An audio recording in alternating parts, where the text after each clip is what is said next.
दोस्तों नमस्कार। आज हम जिस विषय पे बात करेंगे वो है हमारा लीवर, जिसे हम हिंदी में जिगर भी कहते हैं। लीवर अर्थात जिगर हमारे शरीर का अत्यंत ही महत्वपूर्ण अंग है। इसमें कई प्रकार के रोग भी हो सकते हैं। जिगर की सूजन जिगर का एक प्रमुख रोग है। यह रोग अधिक मात्रा में शराब पीने, कुनीन या अधिक प्रयोग करने से गर्मी के कारण जिगर में रक्त की मात्रा बढ़ जाने से होता है। इसके रोगी को पेट में दाईं ओर भार सा महसूस होता है। रोगी उस स्थान पर दर्द का भी अनुभव करता है। आरंभ में कपकपी के बाद में ज्वर हो जाता है। जीभ पर सफ़ेद मैल जमी रहती है। रोगी के मुंह का स्वाद भी बिगड़ जाता है। इसके अतिरिक्त और भी कई सारे लक्षण हो सकते हैं। विभिन्न लक्षणों के अनुसार होम्योपैथी में विभिन्न दवाइयाँ हैं।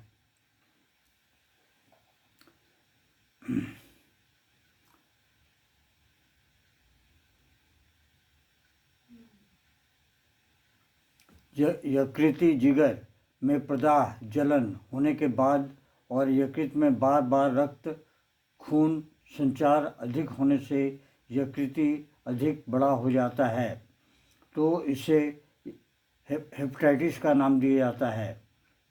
इसमें जलन भी कह सकते हैं। जो इसकी पहली दवा है वो है च्यूनैंथस। 6 पोटेंसी में दिन में कम से कम 4 बार देनी चाहिए। या रोगी की अवस्था देखते हुए इसे कम या ज़्यादा किया जा सकता है। दिन में 5 बार भी आप दे सकते हैं।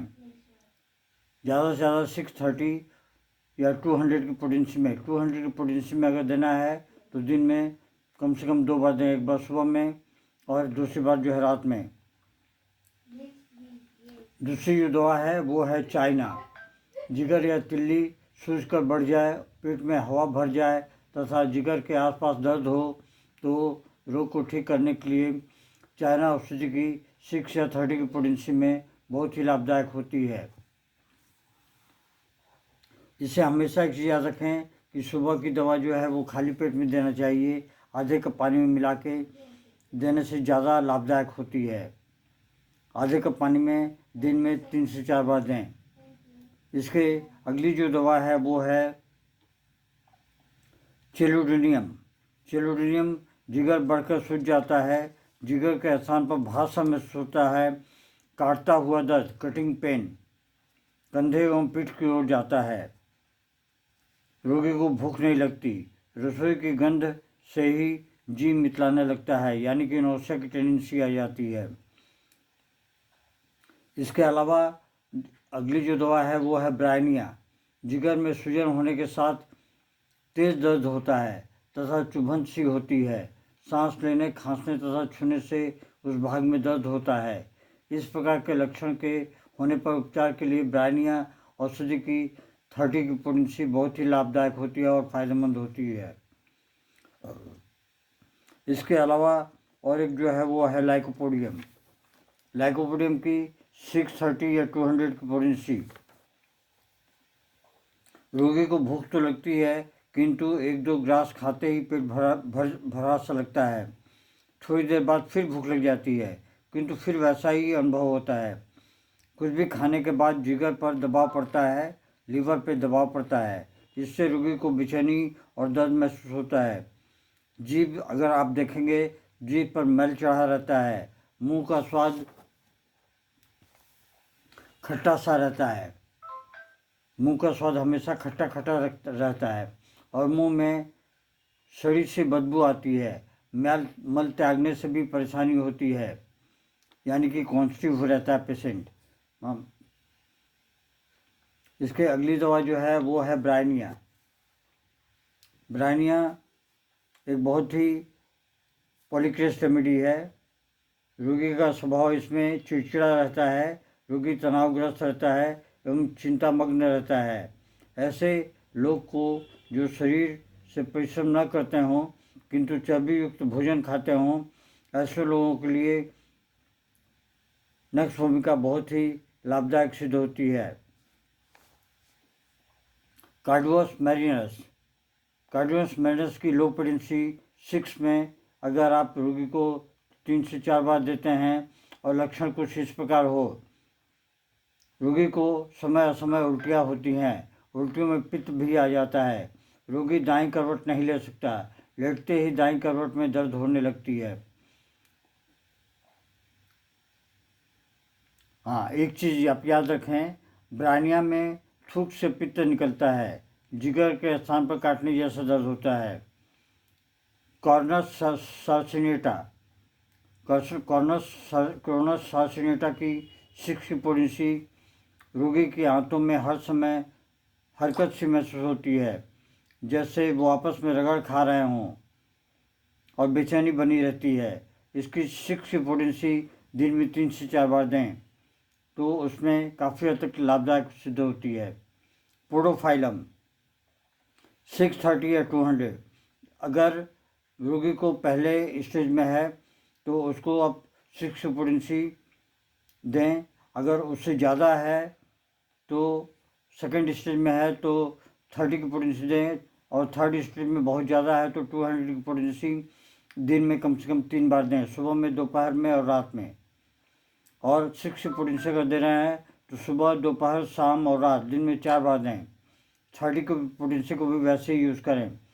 पोडोफाइलम में रोगी को पेट के ऊपर के भाग में हवा महसूस होती है, रोगी चैन से नहीं बैठ पाता, किंतु लेटने से आराम मिलता है। लीवर वाले स्थान पर तेज दर्द होता है, मलने से राहत महसूस होती है, अगर उस जगह को आप हाथ से दबाएंगे तो उससे आराम लगेगा। मैग्नीशिया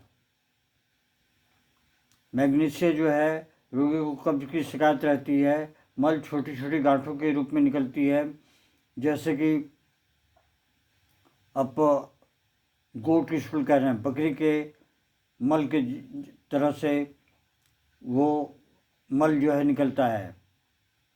जिगर वाले स्थान को छूने से दर्द महसूस होता है, दर्द पीठ की तरफ में चला जाता है, रोगी दाईं करवट ही लेटना पसंद करता है, जिगर बढ़ने से पेट में पानी भी भर सकता है। इसके अलावा नेट्रम सल्फ एक बहुत ही कारगर दवा है जो हेपेटाइटिस में यूज़ होती है। इसमें रोगी का जिगर जो है वो बढ़ जाता है, जिगर वाला स्थान छुआ नहीं जाता, कपड़ा बांधते हुए ही दर्द होता है, सांस लेते समय भी सुइयाँ सी चुभती हैं, रोगी का जी मिचलाता है, उल्टियों में पित्त रहता है।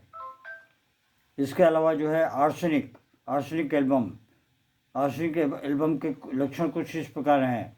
पेट के ऊपरी भाग में जलन महसूस होता है, जिगर वाला स्थान जो है फूला रहता है, यानी कि लीवर वाले जगह पे सूजन रहती है, उस स्थान पर असहनीय पीड़ा होती है, पीड़ा और चुभन पेट के निचले भाग तक अनुभव होती है।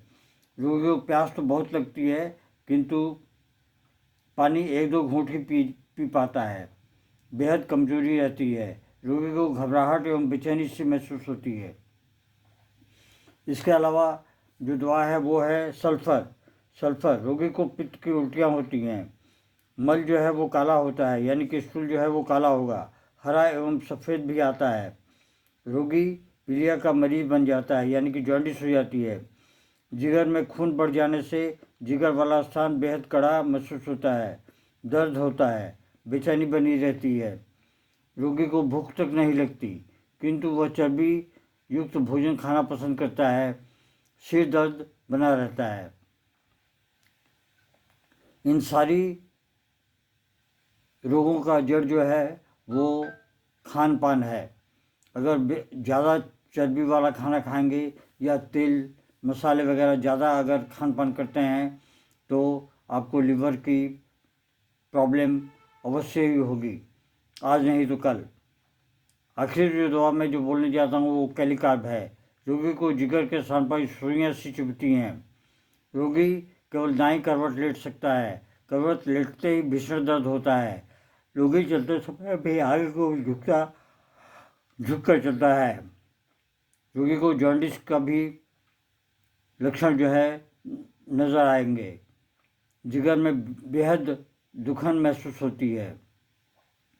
तो ये रही आज की छोटी सी टिप्स जो हेपेटाइटिस में काफ़ी हद तक जो है काम करती है। आशा है ये वीडियो आपको पसंद आएगा। अगर पसंद आए तो आप लाइक, शेयर और सब्सक्राइब अवश्य करें। जय हिंद, नमस्कार। Long live homeopathy, long live Hahnemann.